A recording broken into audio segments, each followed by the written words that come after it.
God. Thank God they got rid of Michael Myers. I just got through watching and reviewing Halloween 3, and I am so glad that Michael Myers is dead, and there's no reason for them to bring him back, and there's nobody who can stop me or change my mind about that.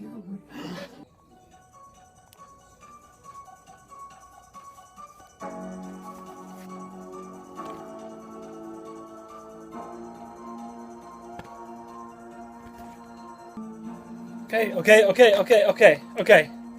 All right. I'm going to continue on with this because he says so. And I'm fooling you guys. I'm glad to move on.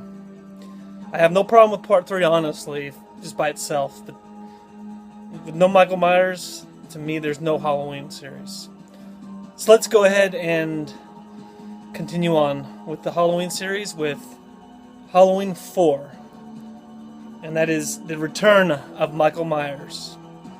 Thanks, Mike. Appreciate it. Hey, everybody. Jason, back with Halloween 4, the return of Michael Myers. And this is, again, from the newest box set that has all of them on Blu-ray, and this comes on that as well.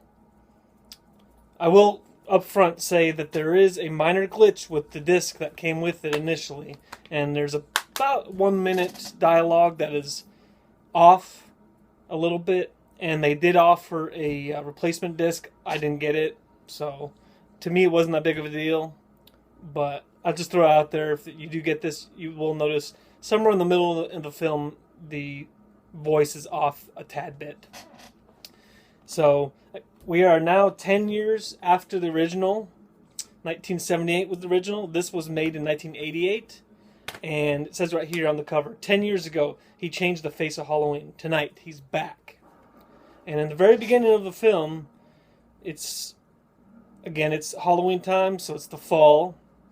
And you see a ambulance. An ambulance is driving, and they're going to go pick up somebody. And who is this somebody? It is Michael Myers, and they're bringing him back to Haddonfield, to Smith's Grove. They're bringing him back. 10 years after he got blown up on part 2. If you guys don't remember, in part 2, both him and Loomis, Dr. Loomis, got blown up. So we, at this point, thought that he was dead. He's not dead. He's been in the Ridgemont Federal Sanitarium for 10 years. I think it's odd, but that's okay. I'm going to go with it. Because, again, right before this one, we had part 3. And, again, you watch my watch my review, and you'll know how I feel about that one. So, I did, however, I liked in the very beginning. They go pick him up, and he is laying in a bed. Michael Myers is laying in a bed, and he's got all this gauze wrapped around his head. So this look to me is an interesting look for Michael Myers. So they bring him, they put him into the ambulance, and there is a pretty good death in here, pretty gruesome. He sticks his thumb straight through the guy's forehead, and by this time, Dr. Loomis is already aware that they were going to go pick him up and that he was on his way back to Haddonfield. Back to Smith's Grove, I should say. Sorry. I will, however, look at this cover. This is the cover. There is a scene right here from part 1. It also has the part 1 mask. And I'm not sure why they did that, because this is the time where they started changing the mask around.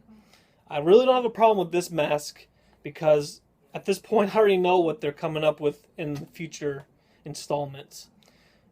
This one's a bit different. He has sideburns, and I'm not going to complain too much about that, but at this point in the movie, though, I'm glad to see Michael Myers back, but at the same time, I'm thinking to myself, now, I just don't understand why they let him live for 10 years after what happened in the first two movies. I just don't get it. I don't understand the purpose of that. And I guess there is no purpose other than bringing him back. We're then introduced to Danielle Harris's character, which is Jamie Lloyd. And we find out that Jamie Lloyd is the daughter of Laurie Strode.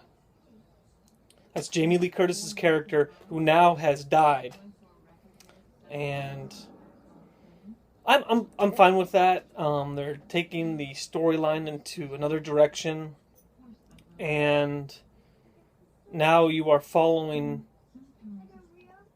the daughter, and she's living in a different home, and you meet her, I guess, stepsister also over there, and they're sitting on the couch. It's pouring down rain, it's nighttime, and Jamie has been scared or something like that.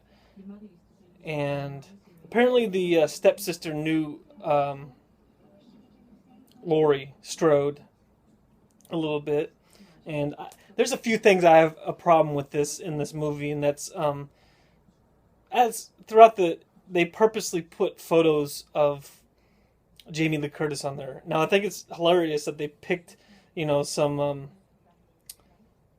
some pictures from like a part 1 or a part 2 screenshot, or a just something. I think it's hilarious that that this picture is exactly from part 1. So I'm okay with that, I guess.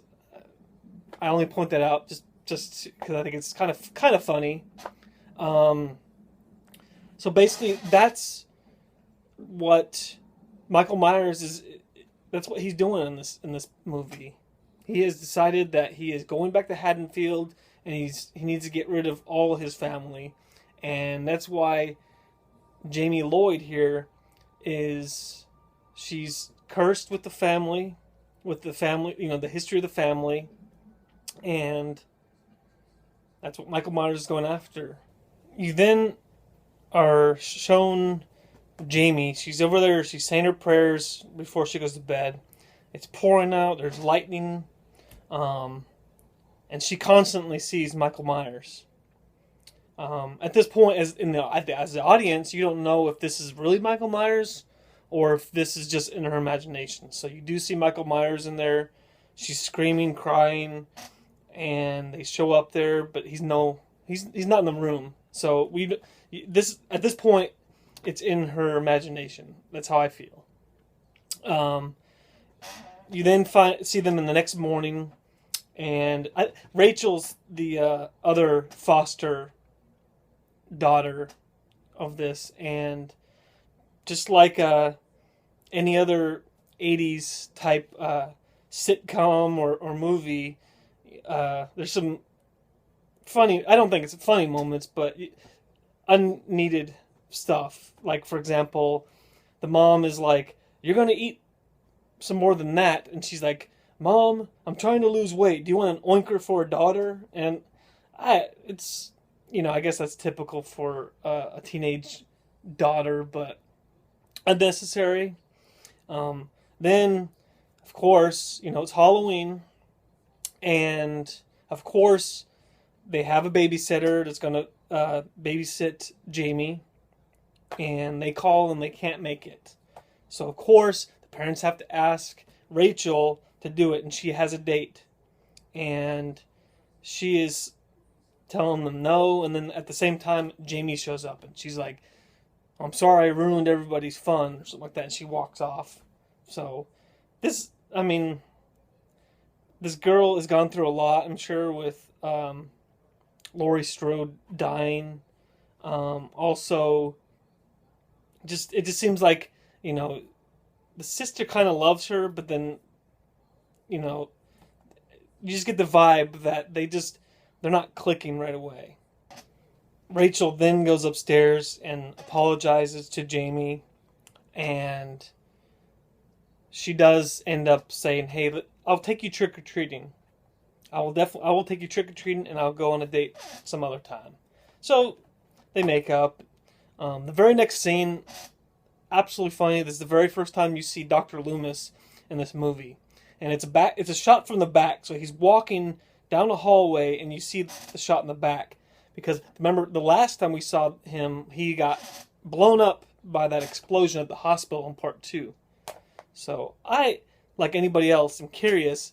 First of all, how did he live? Second of all, how is he going to look like? To me, he should look like Freddy Krueger. You know what I mean? I mean, just totally burnt and all that. So he's walking. He has a cane, and it's funny. She shows him from the other side, and it's just a little burn mark right here. And to me, I'm looking at the screenshot right now. It looks like an egg, a fried egg.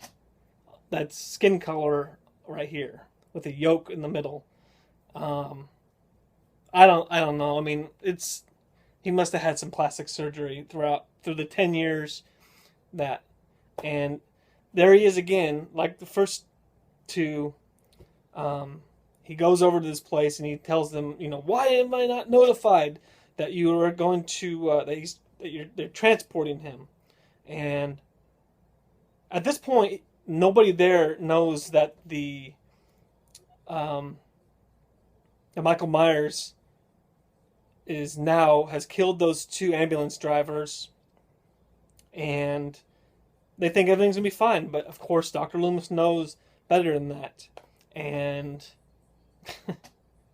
but I do, that Dr. Loomis is definitely the one piece. There's a couple pieces, but the one piece that sticks through all these movies that I love. And again, he wasn't in part 3. That had nothing to do with this series. We're then shown the accident, and Dr. Loomis and the rest of them have shown up. You see the accident of the ambulance, and everybody else thinks it was just an accident. And of course, Dr. Loomis, being him, he's saying, "Are you sure you think that it was an accident and not Michael Myers? Then how many bodies?" And I find it funny. He actually says, "How many bodies did you find in that bus?" I don't know. I mean, do people call the ambulance a bus? Just something funny I find. And there is no bodies. It's just a mangled mess. The ambulance is upside down in some water, and there's blood everywhere. So pretty gruesome, but everybody feels that even if Michael Myers was actually made it out alive from the accident, he probably didn't make it that far. Love this next scene too. You see a mechanic at a garage, and that's where you see Michael Myers again, still in the gauze, and he kills the mechanic. And this is so he can get his jumpsuit for his outfit that he loves to wear.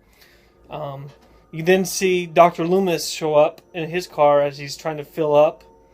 And this scene I really love, because this is where he sees Michael for the first time. Apparently, for the first time in 10 years. Since they took him away, there was no need. I think he's been retired, if I'm not mistaken, or he doesn't do what he did before. I don't blame him. Why would you retire after what happened in part 2, So, in this garage scene, I love the scene where there's a long shot of the camera, and Michael Myers is on one end, and you have Dr. Loomis on the other end. I love that. I love that scene.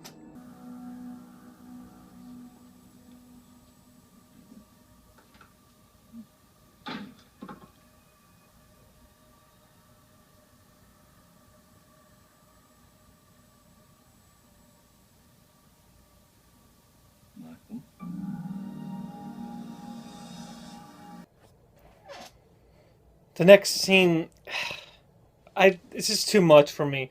It shows her in school.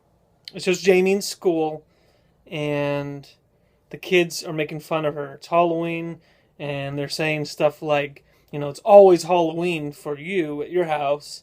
And, then they're yelling, boogeyman, boogeyman, all that. I just don't buy it.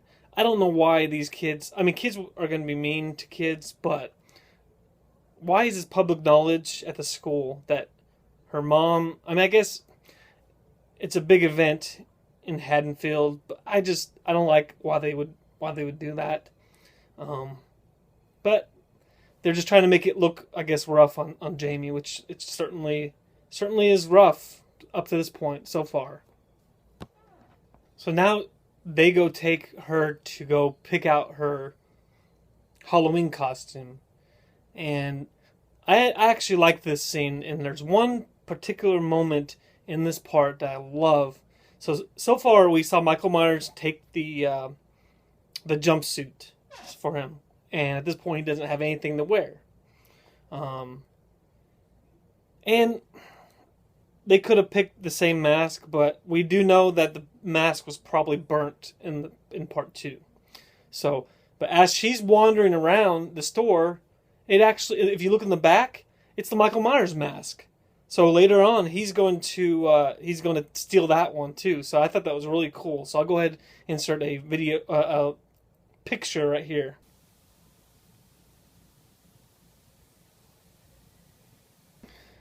And also, what I do love is that she finally picks out her costume, and guess what? It's a clown costume that resembles what Michael Myers had in the very first part, when he was young. He had that clown costume, and so it's very similar to that. And I really think that is awesome that they picked that. There is one scene later on where they're going trick-or-treating, and somehow Rachel loses Jamie. They get separated. She freaks out. She goes find her finally. At this point, Dr. Loomis and the sheriff show up, and then you see 3 different Michael Myers. At least 3 different people in the mask, and I absolutely hate this. Why they need to do this? Why would people do this? It's so stupid. I mean, especially in front of the sheriff. And Dr. Loomis has his gun again, and they're confused of who could be what. So he pulls his gun on one of them, and then they pull their masks off. It was completely a prank. I just don't... I don't understand it. I mean, at this point, we already know it's not him. They've already kind of done this before. So, closer to the end, there's a lot of dramatic moments, a lot of intense moments. Like, for example, them on the roof of the house, and Michael Myers is up there chasing him. I do like this scene. I guess the town locals have had enough of Michael Myers, and they've put upon themselves that they're going to go after him. So all the town locals grab their guns and their trucks, and they're going to go after him. And that's what ends up happening, is they end up shooting him, and he falls through I think it's a well or something like that, but there's all boarded up, and he falls down. And that's the end of Michael Myers. However, at the very end of it, there's a twist to it. And I like this ending. I really do. It shows Jamie Lloyd again. She had that mask that was the clown mask, and she put it over her eyes, and it was the exact same as how little Michael Myers was. And she ends up killing her foster mom, and that's when everybody goes chasing after her, and they notice that she has done this. And that's the ending of it right there. So you're led to believe that Jamie will be the one that is going to be killing everybody from now on. The Myers gene is inside of her, and so I did like that ending. But we'll see what happens at part 5. Spoiler alert: there is another part to this, part 5. And that's going to be it for this one. Out of 10, I give this one a 7 out of 10. It's definitely watchable. It's not perfect. By all means, it's not perfect. But I was definitely happy to see Michael Myers back.